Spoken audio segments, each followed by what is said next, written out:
Boker Tov à tous, on continue avec Vehu Echad, Hachem est unique, Hachem est un.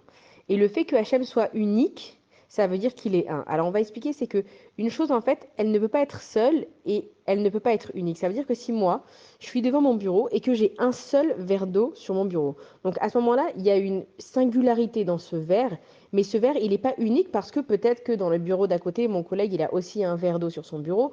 Peut-être que en Chine, quelque part, il y a une personne qui a aussi un verre d'eau sur son bureau. Donc, c'est vrai que cette chose, elle est seule, mais elle n'est pas seule dans le monde. Alors que Hachem, quand on dit qu'il est un partout. Si moi aussi, je vais me retrouver dans un endroit, je vais me retrouver dans les chutes du Niagara toute seule. Donc, c'est vrai qu'à cet endroit-là, je suis seule.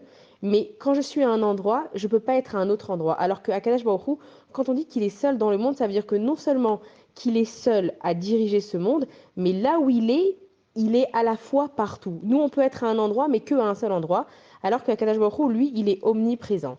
La seule chose qui est seule et unique, qui n'a pas de composant dans ce monde, c'est Akadosh Baruch Hu, parce que comme il est éternel, il va dépendre de rien ni de personne. Est-ce qu'on peut dire que les choses qu'on a, elles sont uniques? Ça veut dire, si j'ai un pull, est-ce que je peux dire que ce pull, c'est une entité par lui-même? Non, pourquoi? Parce que ce pull, il est composé de plusieurs fils qui font que ça fait une seule chose.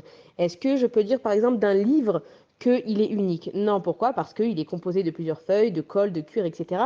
Et que donc, en fait, on voit que dans le monde, chaque chose, pour être une unité, elle est composée de plusieurs choses. Même l'eau, si on va prendre l'eau par exemple, l'eau, elle est composée d'un atome d'oxygène et de deux atomes d'hydrogène. Ça veut dire que dans le monde, pour que les choses elles fassent une seule chose, elles ont plusieurs composants. Alors que Hachem, lui, pour qu'il soit un et pour qu'il soit omniprésent, il est tout seul. Et on voit que dans le mot Echad, qui est Aleph, Chet et Dalet, la lettre Aleph, ça a la signification du chiffre 1. Ça veut dire que Hachem, il est un dans l'univers. La lettre Chet, c'est le numéro 8, ça veut dire que Hachem, il est un dans les 8 galaxies qui composent l'univers.